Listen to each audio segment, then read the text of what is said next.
Fonterra, it's New Zealand's largest company, owned by 10,500 farmers and now open to investors.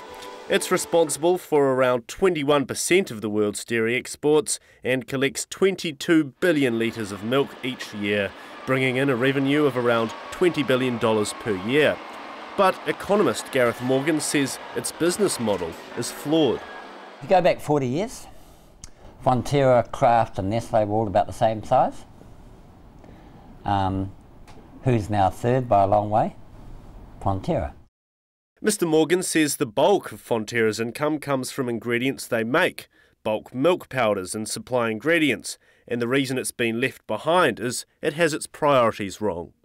All the incentives on that industry are to increase the volume of milk.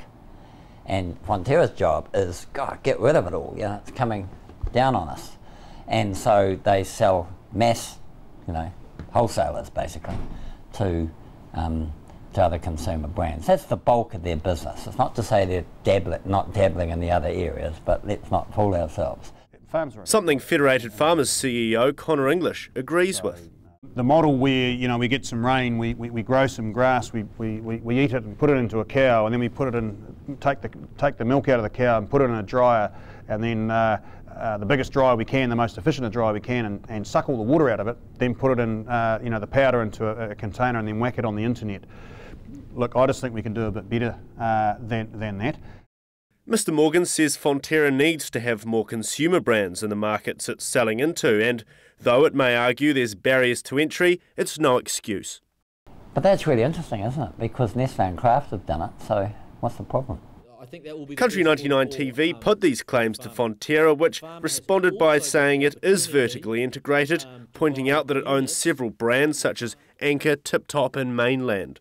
CEO Teo Spearing says he acknowledges that the company could have been run in a more integrated way in the past, but it is now on track. We have everything in place to run all our businesses around the globe in an integrated way. Think about New Zealand. We collect the milk, we process the milk, we pack the milk, we produce special specifications for customers around the globe, and we really bring it to more than 100 countries. That's our ingredient play.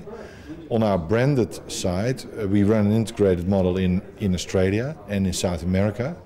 Though he says there's still work to do in Asia. If you look at Asia and China, we're not doing that yet. So in China we have farms, so a lot of money invested in farms, and we milk our cows and we sell the milk to customers of us, being Chinese customers or Danone, for example. I think that we should use that milk for our own branded propositions, so that's really part of this strategy.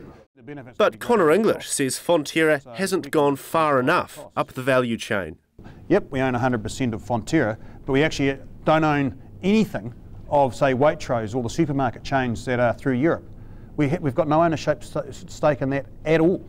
And after 100 years, you would have thought that we would have perhaps done that. So, Fonterra, to the best of my knowledge, doesn't have ownership at that end of the chain. I was in Brazil recently, interestingly, at the Rio +20 conference, which was all about sustainable development. And Brazil as a country has got just on 200 million people. Of the top 10 commodities traded in the world, they control or dominant in about 5 of them. And what they've been doing is moving down that value chain as well. So we pride ourselves as being the best farmers in the world, and I think we've got some justification for that, but we're certainly not the best marketers in the world, and we're certainly not the best at capturing the value, the most amount of value that we can for the benefit of New Zealand.